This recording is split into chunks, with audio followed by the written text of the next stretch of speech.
Cordial saludo.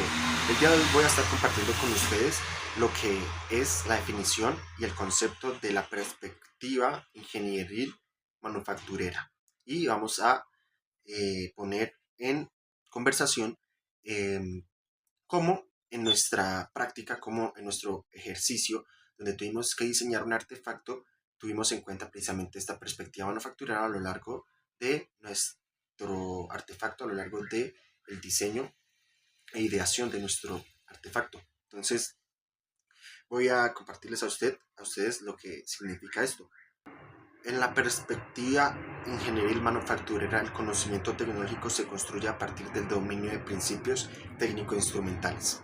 Deriva de la experiencia y del control empírico y controlado precisamente de estos artefactos, de estos materiales. Control repetitivo de estos materiales. Aseguración fáctica de artefactos que permiten al ser humano participar de un mundo natural, superar las exigencias que éste le impone sin llegar a dominarlas, resolver problemas técnicos presentes en la relación con el ser humano socialmente y así mitigar sus desventajas fisiológicas.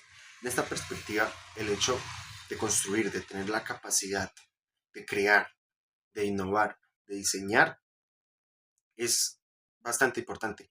Así como diseñar, crear artefactos que le beneficien al ser humano es bastante interesante, como lo hemos visto a lo largo de la historia. Esta perspectiva tiene dos componentes, que es la perspectiva ingenieril manufacturera.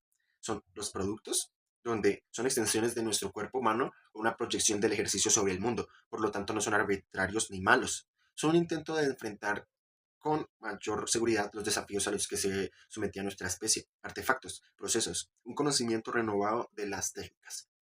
Los actos creativos son acciones inconscientes, proceso y producto del hacer, de la manipulación empírica y no resulta de una reflexión racional, sistemática y planeada. Una persona educa bajo esta perspectiva y aprende los principios fundamentales sobre. Una persona educada bajo esta perspectiva aprende los principios, así como el manejo de las herramientas, el procesamiento de los materiales, los procesos y procedimientos de fabricación, lo esencial y explicar la tecnología de sus impactos y tener un dominio de esta creación tecnológica. Crear cosas que le permiten al humano llegar a sus objetivos más rápido, como hemos visto a lo largo de la historia en diferentes ejemplos, como transportar más rápido el peso, como puede ser la innovación de la rueda, que hasta el día de hoy, con toda la tecnología que hay, sigue siendo una innovación que ha trascendido a lo largo de la historia. Entonces, nos damos cuenta como el ser humano por sí solo tiene esa capacidad de innovar y de impactar a su alrededor, al mundo, así como el mismo medio ambiente, la misma naturaleza, como lo vemos con la tecnología, con la actualidad. Entonces, toda esta serie de procedimientos llevan al ser humano a que construya estos materiales, que utilice estos materiales para construir herramientas. Esas herramientas sirven para construir máquinas o artefactos con mayor nivel de producción. Entonces, así podemos verificar y evidenciar cómo el ser humano, la evolución le ha permitido al ser humano entender esta perspectiva ingenieril manufacturera, donde el ingenio, como en el sector de la ingeniería, es importante poder edificar, construir, levantar cosas, edificios, plasmar estructuras. Entonces, es tan importante para plasmar lo que queremos realizar. Entonces, la perspectiva manufacturera es muy importante porque en la sociedad actual también podemos ver directamente cómo está muy relacionado y cómo directamente la economía está bastante directamente relacionada con la perspectiva manufacturera. Entonces, todos estamos dentro de una postura como tal. ¿Sí? Esta es la postura epistemológica de la tecnología, porque es muy importante la perspectiva ingenieril manufacturera. ¿Qué modelo epistemológico general se activó en esta perspectiva manufacturera? Sujeto-objeto, objeto-sujeto. En este caso es sujeto-objeto. Es una postura epistemológica clásica y objetiva, ¿sí? Ya que precisamente nuestro conocimiento está surgiendo en la medida y en la manera en la que controlamos estos objetos, en la manera en la que interactuamos con estos objetos, con estos experimentos. Entonces, el sujeto organización actúa sobre el objeto o proceso y el conocimiento se genera de manera independiente del concepto o del receptor. Es decir, que en este caso, el conocimiento no se genera precisamente en la medida en la que el objeto interactúa con nosotros, sino en la medida en la que nosotros interactuamos con el objeto, lo utilizamos para construir diferentes cosas. Entonces, en nuestro experimento a la hora de recoger las canicas, idear el prototipo para crear, para recogerlas, estamos poniendo a prueba nuestro conocimiento previo para entender cómo va a reaccionar esos materiales, como las canicas, su forma, que son esféricas, la lana, el vaso, el hilo, porque de esta manera vamos a poder sacar unas conclusiones a partir del método científico que nos permitirán llegar a la solución. Aquí nos preguntan cómo durante el ejercicio el modelo se hace evidente. En este caso es muy evidente porque para nosotros poder realizar nuestro artefacto, nuestro diseño donde recogemos nuestras canicas, precisamente debemos idear, debemos crear un prototipo antes de realizar esto. Entonces, en la parte de la creación del diseño, estos pasos para realizar algo como en el diseño, no es directamente ir a diseñarlo, sino hay una serie de pasos, como primero incluso hay que pensar esto, estudiar los diferentes factores, como en el mismo método científico, primero tener una hipótesis y unas preguntas. Entonces, hay que entender esos factores que influencian en estos elementos, estos materiales como las canicas, como los vasos, y aplicando el método científico podemos hacernos esa serie de preguntas que nos van a permitir dar la solución. Entonces se hace muy evidente en la manera en que nosotros construimos estos artefactos, en la medida en la que trabajamos para solucionar este problema, en la medida en la que creamos nuestro propio prototipo o diseño. Entonces, precisamente en ese punto aprendemos lo que es la perspectiva manufacturera, ya que debemos poner a prueba una serie de conocimientos, así como el entender incluso estos mismos materiales o herramientas. Que nos preguntan sobre reflexionar sobre estos materiales. Entonces, precisamente hablar del bisturí es importante porque el conocimiento previo nos hace entender cómo funcionan estas herramientas, cómo corta el bisturí, cómo cortan las tijeras, cortan diferentes tipos de papel en diferentes direcciones, hacia qué dirección hay que cortar, ¿verdad? Hay que proteger siempre a la otra persona, o sea, uno no puede estar cortando o entregándole el bisturí apuntando a quien se lo está entregando. Y más en este diseño de ATE donde vemos que hay diferentes grados con diferentes niveles de dificultad, como solo crear un empaque, lanzamiento o subirlas. Entonces es un diferente nivel, como lo podemos ver incluso según Jean Piaget, que él habla de los estadios y niveles de cognición, ¿sí? Estadios cognitivos, donde estos niños tienen un diferente nivel de conocimiento. Entonces, para otra persona puede ser muy simple entender un bisturí, pero para unos niños o para incluso una persona que nunca haya trabajado con estas herramientas, es bastante diferente. Por eso incluso se recomienda el uso de adultos incluso para las mismas tijeras, porque las tijeras igualmente es un objeto cortopunzante. Y entonces, el entender estas herramientas, así como los materiales, como el uso, como precisamente las recomendaciones, es importante entender lo que el diseño ha pensado para estas diferentes posturas, estos diferentes pensamientos. Como esta perspectiva manufacturera, cómo resultará nuestra ideación ya puesta en práctica, cómo se verá nuestro prototipo ya realizado y cómo funciona realmente, así como cuando ya estamos recogiendo las canicas. Entonces, eh, la perspectiva manufacturera es muy importante para nuestra sociedad actual y asimismo podemos ver cómo en nuestra práctica, nuestro experimento, en todo momento tuvimos en cuenta lo que es la perspectiva manufacturera.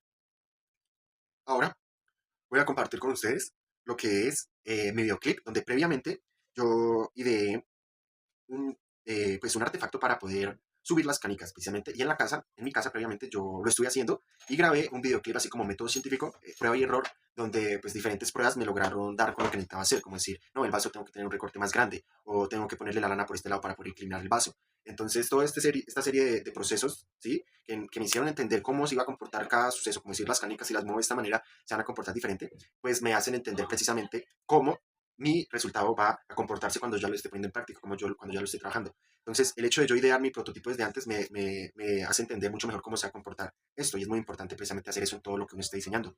Porque ya uno se va a anteponer a una serie de sucesos que pueden pasar. Entonces, voy a responder precisamente las preguntas como, ¿cuáles son los métodos, cuál es el método de conocimiento que se evidencia en esta perspectiva? Entonces, en la perspectiva manufacturera, se evidencia este modelo epistemológico sujeto-objeto, porque el método es típicamente racionalista y deductivo, o con fuerte influencia del positivismo. Este método se caracteriza por ser lineal, estructivista y está construido desde el experto hasta el aprendiz.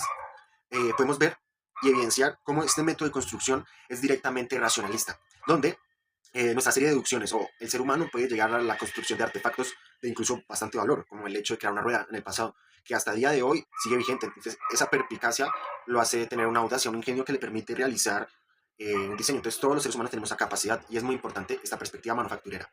Entonces, continuamos ahora con los límites que apuntan precisamente a que nuestra perspectiva manufacturera tiene una serie de límites. La perspectiva manufacturera, al estar basada en en el sujeto, en el modelo epistemológico sujeto-objeto, pues tiene bastantes límites, como lo son precisamente los límites naturales, como la naturaleza, el modo de construcción, el método que utilicemos, la validez de este método, o los mismos productos. Entonces, un ejemplo de la naturaleza en la perspectiva manufacturera es que reduce el conocimiento o lo que evitable y medible. Una serie de pasos de cómo se van a comportar estos materiales o aumentar nuestro número de pruebas o pues tener errores en nuestro artefacto, porque el entender previamente cómo se van a comportar las canicas nos puede ayudar para anteponernos quizá un error o un fallo, que se resbalen, que salgan del vaso, que se muevan en el piso. Precisamente son una serie de condiciones, una serie de factores que nos hacen entender mucho mejor y hacen que el ser humano tenga un mayor control sobre estos materiales y sobre estas herramientas. Entonces, me agradó mucho compartirles con ustedes lo que es la perspectiva en ingeniería manufacturera y ahora voy a compartirles un corto clip. Muchas gracias. Nos vemos. Prueba número 1. Y una vez están todas las canicas, pasamos a levantarlas.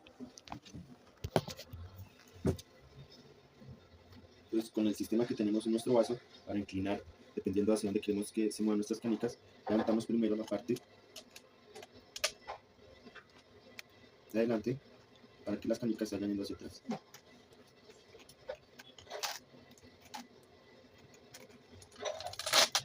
Y listo. Y ya podemos subir nuestras canicas hacia nuestra siguiente.